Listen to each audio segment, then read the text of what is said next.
center position leading this race as a result. What comes around goes around in this deal. I'm so proud of this team, and we brought out everything we had today.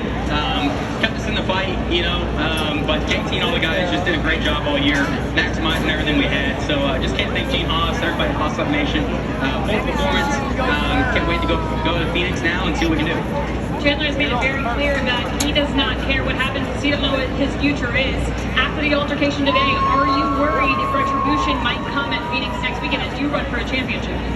I mean, it is what it is. I think at the end of the day, he put his... We had 4 or 5 grandfather clocks in a house that was 1,900 square foot, and he tried to get them to all go off at the same time. And it just sounded like somebody had opened the china cabinet and knocked everything out, because it just rattled. That's a good time. As you guys were growing up, and now Richard, I'm curious, if we were about to all pile in a car and go to dinner here, which one of your kids would you trust most to drive the car? If you had to pick one of them, which one of your kids would you trust the most? I'm out. I'm out on this one. Probably Lisa. Lisa? Oh, wait a minute. Stop. Lisa was... Okay. Lisa's totaled Wait a minute. In the driveway. Hold on. Before she had her license. Before she totaled the car at 9 years old in the driveway. 13. She was 13. See, she admitted it right there. All right, Richard, how did it actually happen? Which time? Yeah. It was... Remember that car? It was a Dodge Colt. Dodge Colt. Dodge Colt. And we had a pasture behind the house, and the driveway went down and had telephone poles holding fence up. And she come in one day, and she was out driving around with her friends in the car. I went down to look at that thing, and the headlights was looking at each other. Yeah, she centered it. I wasn't running fast. She had to be running 35, 40 mile an hour. It was a sand rock driveway, so it was slick, and there was a curve, and I thought, well, I just. It's. I'm yes to hit the pole. It's funny because we always drove. Yeah, we would drive. We lived like from the house to the end of the driveway, maybe from here to that those trees right there. But Sharon and I, and then Lisa later, when we rode the bus, we'd drive to the end of the driveway and sit in the car with the heater on until the bus come, and then get on the bus, and then in the afternoon drive it back down the driveway home. So we just always drove. That's what they did. Did anyone ever fail the driver's test up here? No, you knew what you were doing. Yeah. In your time, did your dad ever get you out of trouble? Like, was there ever a time when you got in trouble and you were like, Sometimes it got you in more trouble. Sometimes it got you in more trouble if you got stopped by a cop. Oh, okay. And said Rebecca Petty, they're like, oh, you think you can go 10 miles over the speed limit? Yeah. I got stopped by the same cop like once a week for a month. What? Yeah. And did he? Oh, okay. Just waiting on me. Did they ever just not believe you? They were like, no way. Yeah. No. So real quick, I'll tell a long story real quick. I borrowed a car from him. Got stopped because the license plate said 43 RP. Okay, and had in North Carolina you can get that little silhouette on it. And I got stopped. And the policeman told me that the tag was no good. You know what I mean? That it didn't come up on his computer. The state patrolman stopped, and he said it is good. So they argued for a little while. And then the guy that had stopped me said, well, the reason I stopped you is because your windows are too dark. Because every car he's got has blacked out windows. And I said, okay. And I said, have you never seen this car? And he said, no. And I said, if we stand here for about 15 or 20 minutes, he'll be coming by because he was going on his way to Charlotte. I hadn't got it out of my mouth. And down the highway, we're standing on the edge of the interstate. It's his car, it's a sheriff, and it's 2 state patrolmen, and I hear a horn blow and his arm's out the window waving at me as he drives by and leaves me on the side of the road with these 3 guys. That's a true story. That is true. And his windows were darker than the car I was in. That's the best part. That's the best part. That is true. That's very good. Well, we're going to leave it at that. You guys have a really busy day ahead of you. Yep. Thank you so much for spending time with us. One thing. Go for it. One thing. This is my sister Lisa. Have y'all ever met my sister Lisa? There we go. Hey! Thank you guys. Thank you guys. Everyone, please give it up for the Petties. Thank you guys so much for being here with us. You're going to be seeing them as our Grand Marshals later on today.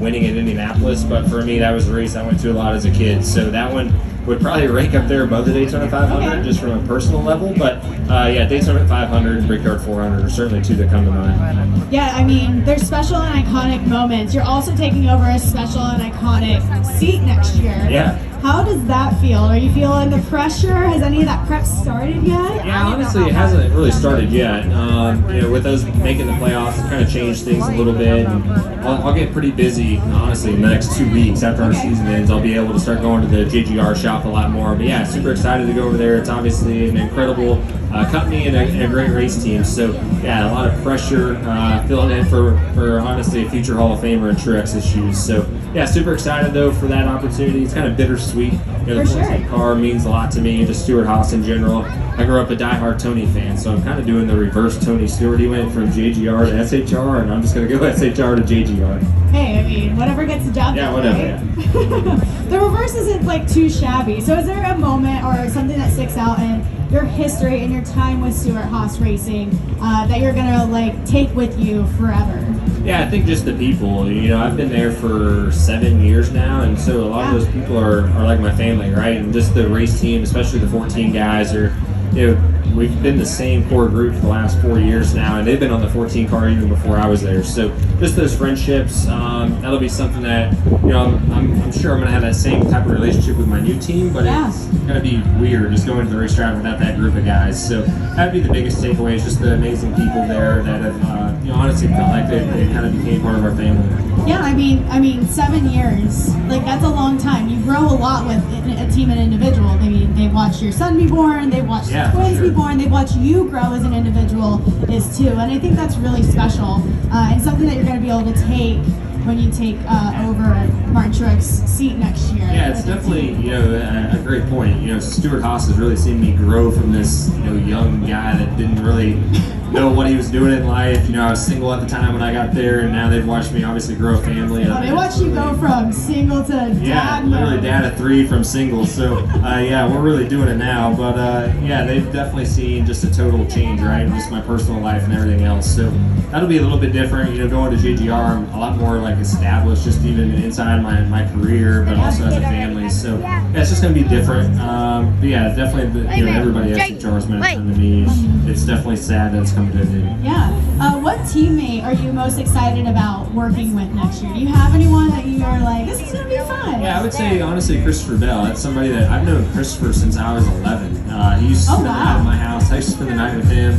So we've known each other for a super long time. We actually lived together for a little bit, probably 10 years ago. So we've never been teammates before. So that's somebody that I'm really excited to just get to work with. You know, we have the same upbringing, background. Yeah. And I've never been able to be teammates with another sprint car driver. So I think that'll be really cool for both of us, just to be able to kind of bounce that stuff off. Yeah, you know, Christopher Bell, he's a very fun individual. I'll let you open that. Well, I tell you about Christopher Bell, because I actually chatted with him like 2 weeks ago, and he was talking about, you know, how excited he was for you to come on and join the team, especially because he is talking about how their teammates are, you know, so different and diverse over there. They've got very interesting, like, wide spans of life. Yeah. But, you know, you coming on to the team, you're closer to him in the stage of life that he's in. So he's excited to have that, like, on the team as someone he can, like, work with. Yeah, for sure. You know, you have Denny, who, I don't know how old Denny is, probably 40, 39, 40. Then you have Ty, I feel like he's like 18. And then Christopher and I are actually only a day apart. I'm a day older than he is. So we're at different stages in the sense of, obviously I have 3 kids, he has none, but from an age standpoint, you know, we are definitely as close can get. We're like 12 hours apart from each other. Wow, like, are you serious? Yeah, I was born December 15th, he was the 16th. I was December 4th. All right. Not the same year, though. Yeah, we're 94. That's crazy. Yeah. 97. He's a star. Oh yeah, he steals the show wherever we go. That's awesome. I wouldn't come anywhere close to this stage at that age. So. This is great. This is the best interview I've ever done in my whole entire life. This is amazing. So speaking of your son and like being a dad, what has that transition been like? Because you know you're in that infant new dad stage, but you also got a toddler running around that you know can stand on his own 2 feet that you got to chase. What is it like? High-fiving fans. Yeah. Honestly, the twins are pretty easy because I mean all they do is eat, sleep, and poop, right? Like you can lay them somewhere and you can be gone for 30 minutes and you know they're going to be there when you get back. Where with him, obviously, he's all over the place as you can see. So that's been the hardest part, just trying to make him still feel like he's super included. We've been trying to make sure that he's like helping us get the bottles and all the different things. So it's not been as big of an adjustment. You like being a big brother? Yeah, he's all about it. Best big brother, I can already tell. That's so fun. So when does dad mode shut off? Never. Well, no, but like on race day, like you're going to work, like when. Yeah, honestly, it doesn't. Like I even in the car will think about them and like wonder what they're doing. I'm probably kind of unique in that sense. But yeah, I definitely would say it never shuts off. Like even before the race starts, you know, we're doing the intros and all this stuff. He'll go out on the intro stage with me. And then like when we're doing the national anthem, he's normally climbing in the car and putting my helmet on and everything else. So yeah, you know, at this track especially, they're normally go stand on the back straightaway. So like under caution, I'll like look up and see what he's doing. Yeah, and I'll like rev up my engine at him and stuff. So yeah, I don't think it ever shuts off. I think that's really fun. You know, I love when we get little insights like this because it makes you fun to watch as a race car driver. Sorry. Because you're also a real human being. Like, so the fun things that you're doing, you're like, I'm revving my engine at my kid, I'm waving to my kid. Has there ever been a moment when you're in the car, like maybe pre-kids, where you can remember a moment where you're like waving at someone or like you see things? Do you see things as a race car driver? Yeah, 100%. I can spot people out in the grandstands, like under caution. I'm like looking up in the grandstands. I don't know. I may be the only guy that does that, but I just literally people watch under caution and like I normally know I know where my family sits, so like I'll be like looking up, like checking what they're doing.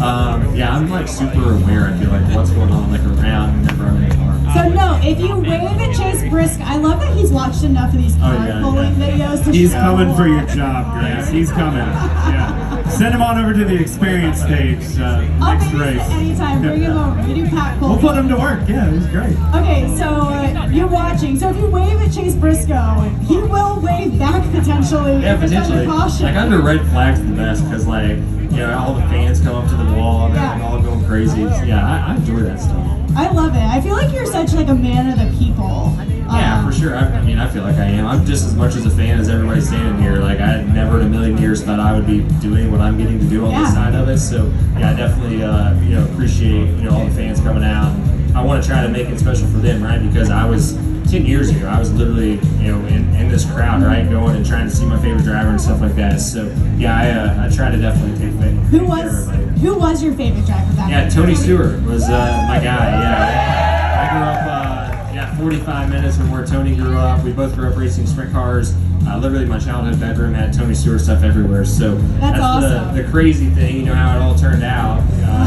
How many Cup drivers can say they would get to drive the one car that they cheered for as a kid? So yeah, it's been pretty special for sure. It is so special. I think we actually pulled you out of a deck earlier when we were doing a card pull. You got your chance because you were testing for someone, correct? Yeah, so I moved to Charlotte right after I graduated high school and literally slept on a couch for 3.5 years and would just volunteer at different race shops. And eventually this team heard that I was volunteering at different shops and asked if I would want to go do a test for them, and I ended up being faster than their 2 drivers at the time, and then it kind of just spiraled to running a full season and then winning a championship and then getting signed by Ford, and the rest is kind of history. But yeah, it's a long story, but yeah, it was literally just sleeping on couches and somehow convinced this team to let me go.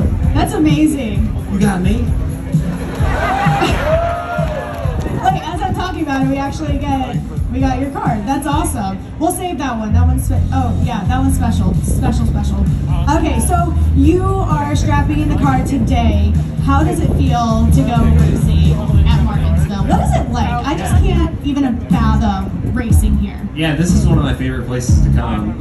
You know, just the racing is really fun. You're always around somebody. You know, some of these mile and a halves you go to, it's kind of spread out. Like you kind of feel lonely at times. Where here, you're always going to be around somebody. There's really no time to take a break. And just even like the fan atmosphere up here is a lot different than other places. Iconic. Yeah, it's like the fans are super close. Like every time you get out after the race, they're booing at somebody, you're cheering for somebody. Like it's a cool atmosphere. So this is definitely one of my favorite places to come. It helps that our cars have always been really, really good here. But yeah, I feel like I honestly want one of those grandfather clocks more than probably any other trophy in this world. Just because it's like the one trophy my wife will let me bring in the house. Yeah, it's definitely one of those ones like every driver wants to have. Okay, so speaking of trophies being in the house, if we walked into your house, would we know that you're a race car driver? You'd have zero clue. Yeah. Oh, interesting. So do you have a man cave or a I have shop? a room where like it's literally like the farthest room from the front door you could ever fathom. But yeah, we have like a little bonus room, so I have some of my stuff up there. But like even my first Cup win trophy, I didn't get it till last week, and like we won in 2022. I got the Southern 500 trophy finally last week, just because our company's shutting down and they were just going to get rid of them. So yeah, I've never really been a big trophy guy for it. No, not The grandfather clock, like that's one that you wouldn't even know per se is a trophy. No, you wouldn't. You would definitely look at it and be like, wow, that's just a very nice piece in your house. And that's I would have it right at the front door when you walk in. Yeah, and then it'll chime and people are like, what's that? Yeah, exactly. That's awesome. Okay, so we're strapping the car today. What is the strategy? How are you playing your cards? What are you doing today? Yeah, I think this one's a little bit more unique just because we have a different tire this weekend than what we've ran here in the past. So nobody really knows what to expect or what it's going to do. You know, fortunately we start fourth, so that's going to help us out. This place is typically pretty hard to pass, right? So for us being able to start up front will be a big help. But honestly, this race, you just run 500 laps as hard as you can. There's really no riding around or saving your stuff. Now that might change a little bit just with the softer tire, but I think you just have to be super aggressive all day long and obviously try to maintain your track position, which is how hard it seems to pass sometimes. Yeah, Chase Briscoe starting fourth today. Are you kidding me? Well, we're gonna let you get out of here. You got a lot to do. You got trading cards to swap out. Yeah. You've got dad duties. It's going to be hard for me, I think, to get him off the stage. You can just leave him here. He's doing a great We've job. got plenty for him to do. Here, I got a whole nother deck he can start opening if you want. Maybe his favorite driver will come out of there. He's not a big Chase Briscoe fan. Who is his favorite driver? Yeah. Here, we're seeing what he has a different answer every time. Hey, who's your favorite race car driver? Nolan Cabas. Yeah. Woo! He knows how to get the crowd going. Words from a child. He knows how to get. And water. Who drives the number 5 car that you like? Noah. Oh, the number 5. Cabas. Oh, 5, the blue one. Carson. That's so awesome. This is how race car drivers' children learn numbers, is associated with race car drivers. Yeah. Okay, one last question before I let you skedaddle. Is he going to be a future race car driver? What do you think? I honestly have no idea. I will say that he has this little go-kart that he drives around all the time, so I'm sure that it's kind of adamant that it's going to happen. I'm definitely not going to push it, but yeah, I feel like he's definitely going to be into it. That's all he wants to do right now and talk about and play with, so yeah, I'm probably going to be in trouble. You're probably going to be in trouble. He has been hitting golf balls though lately too, so I'm really trying to push the golf thing, yeah. Every race car driving dad that I talk to is like, I'm really pushing golf. Like, I'm really hoping. Yeah, and baseball. We've been throwing the baseball a lot lately, so yeah, anything but racing. That's awesome. Well, we'll let Chase and his family get on out of here. Let's give a big round of applause for Chase. Let's go. Honestly, we're just checking in real quick. What is this you got here? Cheese fries. Steak and cheese fries. All right, enough to catch a signature. There's Kyle Busch working his way down. Hey, there he is, Christopher Bell. Happy race day. Happy race day. Good luck out there. This is a big one, guys. There you go. Hey, well, listen, they're on the move. Here's Alex Bowman signing some autographs. Are we in for a wild ride today? I don't know. We're going to find out here shortly. I think we were pretty decent yesterday, so see how today goes. Yeah, should be good. There you go. That's Alex Bowman. Kyle Larson working his way down.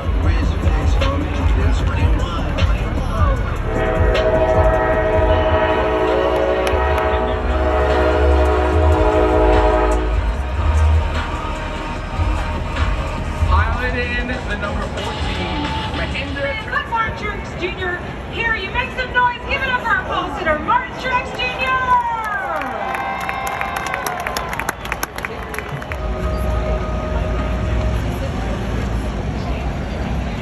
Well, everybody's got their phones out. They're taking pictures, of course, as these drivers are about to go to work, as they're getting ready to race their way into Championship 4. William Byron here, he's also got several wins here at Martinsville Speedway. The coolest thing about NASCAR is the most fan-friendly sport. Look at all these fans out here on the grid, able to meet these drivers, taking pictures, as you can see, up on NASCAR TV.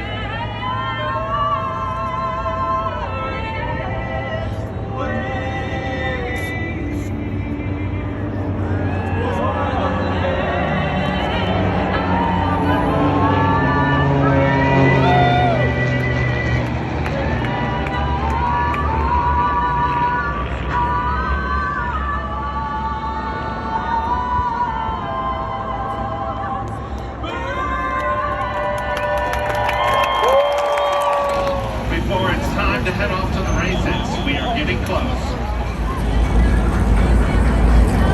We used to go to those, they would have them like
trailer in the way. NASCAR Cup Series champion.